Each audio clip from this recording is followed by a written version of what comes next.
warahmatullahi wabarakatuh. Atas nama Muhammad Yasirusdin, saya dari Universitas 19 November Kolaka, Fakultas Keguruan dan Ilmu Pendidikan, Program Studi Geografi.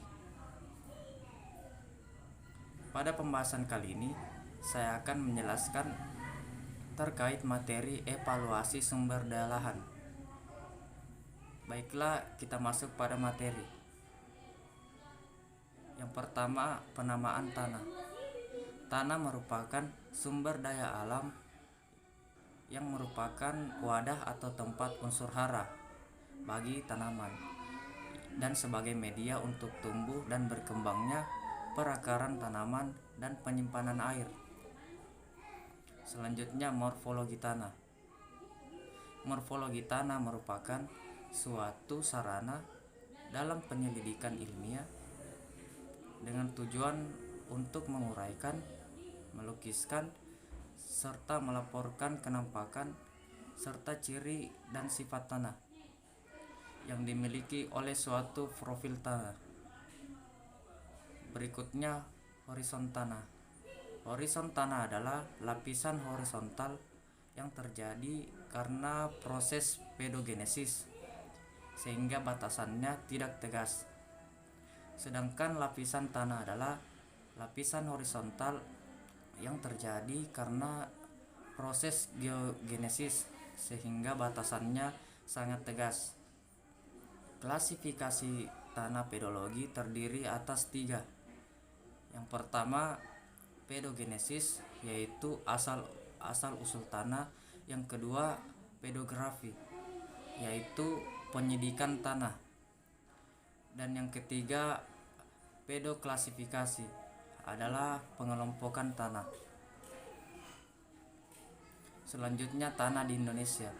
Tanah di Indonesia sebagian terdiri dari tanah muda yang relatif subur karena adanya penambahan bahan baru yang kaya akan unsur hara, seperti tanah lupial di delta sungai atau tanah andosol di daerah pegunungan atau Gunung Merapi.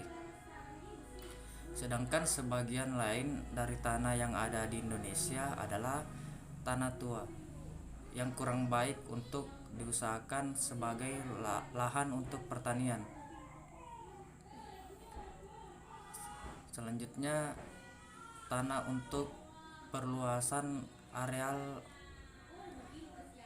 Tanah perluasan areal yang ada di Indonesia terbagi atas 2. Yang pertama, tanah lahan kering. Pada umumnya terdiri atas ultisol atau potsolik merah kuning. Yang kedua, tanah di daerah rawa-rawa yang pada umumnya terdiri dari histosol atau tanah gambut yang tanah yang berpotensi masam. Selanjutnya, klasifikasi kemampuan lahan. Klasifikasi kemampuan lahan menurut USDA atau United States. Selanjutnya, klasifikasi kemampuan lahan. Klasifikasi kemampuan lahan menurut USDA atau United States Department of Agriculture. Sistem ini mempunyai beberapa keuntungan sehingga dapat digunakan di daerah-daerah yang belum berkembang dengan beberapa pertimbangan. Yang pertama, sistem ini didasarkan atas evaluasi dari keadaan dan tingkat penghambat sifat-sifat fisik. Yang kedua, sistem ini didasarkan atas sifat-sifat fisik lahan. Dan yang ketiga, sistem ini menunjukkan macam penggunaan lahan yang sesuai untuk lahan dengan faktor-faktor penghambat tertentu, sekaligus dengan tindakan pengelolaan yang dibutuhkan untuk mengatasi faktor penghambat tersebut. Selanjutnya, klasifikasi tanah menurut USDA menggunakan 6 kategori. Yang pertama ordo, yang kedua subordo, yang ketiga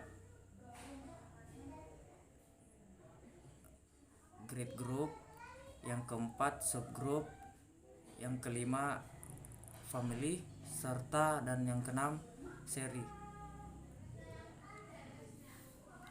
Yang pertama ordo tanah. Ordo tanah dibedakan berdasarkan ada tidaknya horizon penciri serta jenis sifat penciri tersebut. Yang kedua subordo. Subordo tanah dibedakan berdasarkan perbedaan genetik tanah. Misalnya ada tidaknya sifat-sifat tanah yang berhubungan dengan pengaruh air, rezim, kelembapan, bahan induk utama, serta vegetasi. Dan yang ketiga grid group. Grid group tanah dibedakan atas perbedaan yakni jenis, tingkat perkembangan, kemudian susunan horizon, kemudian kejenuhan basa, serta rezim suhu dan kelembapan, serta tidak adanya lapisan-lapisan penciri lain. Berikutnya subgrup tanah. Subgrup tanah dibedakan berdasarkan sifat inti dari grid group atau tipik. Sifat-sifat tanah peralihan yakni ke grid group, subordo lain, serta kegemukan tanah. Yang kelima family tanah. Family tanah dibedakan berdasarkan sifat-sifat tanah yang penting untuk pertanian, yang meliputi seberapa besar butir, susunan mineral liat, rezim temperatur, pada kedalaman tanah sebesar 50 cm. Yang keenam seri.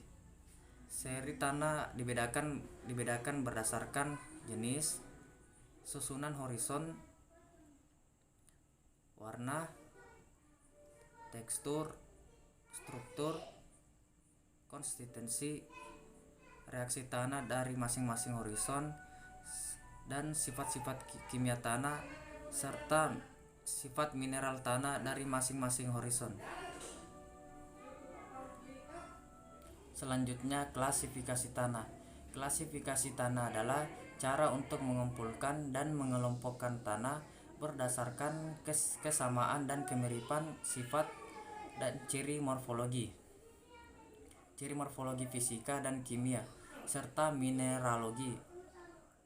Kemudian diberi nama agar mudah dikenal dan diingat serta mudah dipahami dan dapat digunakan dan dapat dibedakan antara satu dan lainnya.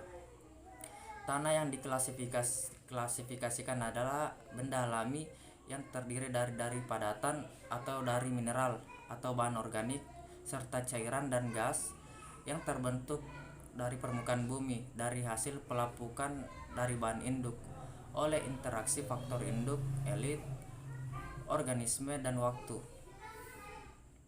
Selanjutnya klasifikasi tanah di Indonesia mulai dikembangkan sejak tahun 1910 melalui pendekatan bahan induk, proses pembentukan dan warna tanah, perkembangan pendekatan dan klasifikasi tanah dan aplikasinya dalam survei, dalam pemetaan dan interpretasinya untuk keperluan sektor pertanian harus dilakukan untuk memodifikasi sistem klasifikasi berdasarkan pengalaman dan pengetahuan para peneliti. Penggunaan klasifikasi tanah dalam survei dan pemetaan tanah diharapkan dapat memberikan informasi tentang sifat-sifat tanah untuk pengelolaan lahan tanah. Maksudnya pengelolaan lahan yang berkelanjutan. Ya, itulah materi yang bisa saya sampaikan. Lebih dan kurangnya mohon dimaafkan. Saya akhiri dengan ucapan Assalamualaikum warahmatullahi wabarakatuh.